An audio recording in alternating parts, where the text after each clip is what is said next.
Assalamualaikum warahmatullahi wabarakatuh.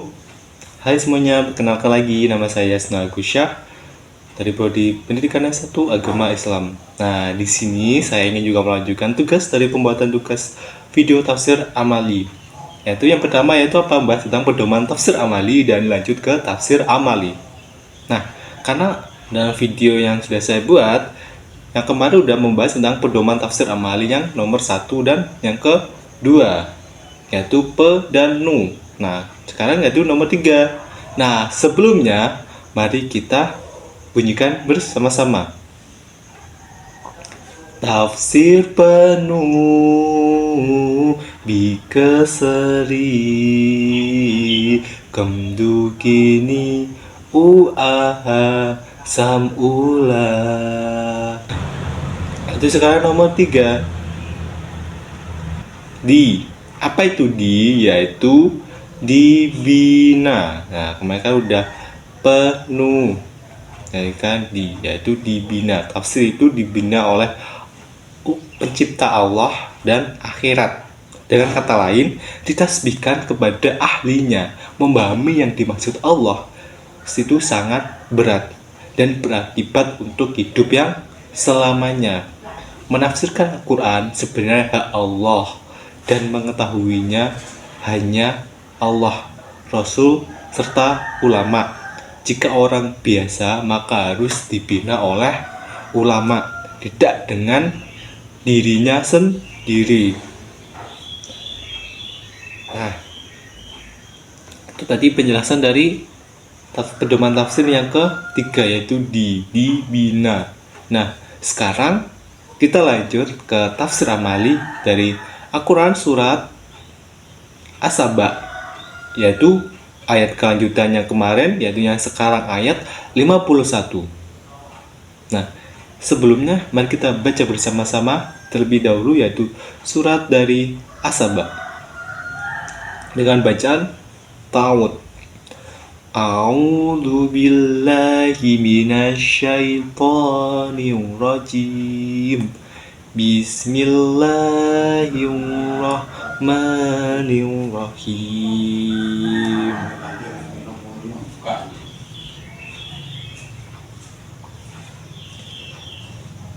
Walau taro idh fazi'u fala fauta wa ukhidu min makanin qarib. Shadaqallahul azim. Yang artinya, walau dan andai, taro kamu melihat, id ketika, fazi'u mereka dikagetkan, fala maka tidak, fauta melepaskan diri, wahidu dan mereka ditangkap, mim makanin dari tempat, koribin yang dekat. Nah, ayat artinya yaitu keseluruhan, yaitu dan alangkah mengerikannya sekiranya engkau melihat mereka ketika terperanjat ketakutan dari hari kiamat, lalu mereka tidak melepaskan diri dan mereka ditangkap dari tempat yang dekat untuk dibawa ke neraka. Nah, yang pertama yaitu tafsir amali yang dapat kita amalkan dan sehari-hari, yaitu yang pertama, walau taro dan andai kamu melihat. Nah, walau taro dan andai kamu melihat, berarti nanti apa? Berarti kalau sekarang yaitu kita syukuri bahwa kita diberi penglihatan, kita diberikan suatu nikmat keberkahan, yaitu adanya mata. Ini dibuat melihat. Melihat tentang apa? Kita gunakan untuk melihat kebenaran, melihat sesuatu hal yang baik. Jangan melihat suatu hal yang kurang baik. Contohnya melihat hal yang baik dan kurang baik itu bagaimana? Contoh melihat hal yang baik kita gunakan untuk membaca Al-Quran, kita gunakan untuk melihat sesuatu hal yang baik, sholawat dan lain sebagainya. Kalau misalnya kurang baik itu apa? Mohon maaf, kita hanya gunakan buat ngegame saja, buat nonton film yang film-film gak ada faedahnya. Itu kalau misalkan buat nonton film religi, film-film yang bertema Islami, yang mengajarkan kita tentang ajaran Islam, itu diperbolehkan. Kalau sekarang yang lain itu kurang. Nah, begitu. Wala taro, andai kamu melihat. Dan dilanjutkan dengan ayatnya. Itu fazi'u, ketika mereka dikagetkan. Itu fazi'u, ketika mereka dikagetkan. Nah, apabila kita mendapatkan suatu kabar, ya maka kabar itu kaget buat kita, menakjubkan kita, istilahnya kayak membuat kita shock. Nah itu, apabila kita terkaget-kagetnya, janganlah kita merasa takut tentang datangnya suatu hal atau datang berita yang mendadak. Mendadak tentang apa di sini? Yaitu di sini fala fauta, maka tidak melepaskan diri. Fala fauta wa uqidu, dan mereka ditangkap, melepaskan diri dan mereka ditangkap. Itu kan tadi apabila kita dikagetkan dengan sesuatu hal yang mengejutkan dan diri kita ditangkap, nah maka kita yang pertama, janganlah kita menjadi orang-orang yang tertangkap, dan janganlah kita menjadi orang-orang yang melepaskan diri darinya. Apabila suatu datang musibah atau misalkan datang bencana alam, misalkan datang seperti, mohon maaf, seperti adanya laknat dari Allah, nah itu janganlah kita melepaskan diri darinya.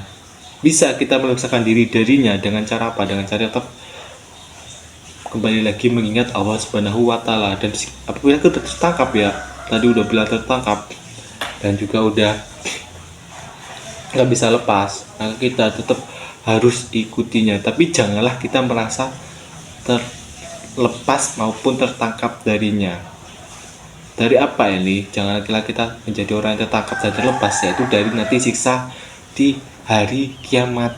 Nah itu, jadi janganlah kita sampai terseret, tertarik, tertampar. Nah itu, janganlah kita menjadi orang yang seperti itu ya. Nah apabila tadi kita udah terjerumus kayak udah itu ya, maka kita mau tidak mau harus kita terima. Nah karena nanti pasti ada hukuman yang menanti kita, karena sesuatu yang kita lakukan di dunia itu pasti nanti kita akan mendapatkan balasan di akhiratnya. Nah makanya kita jangan sampai kita masuk ke dalam golongan orang yang sesat, jadi golongan orang yang tidak mau mengakui adanya Tuhan.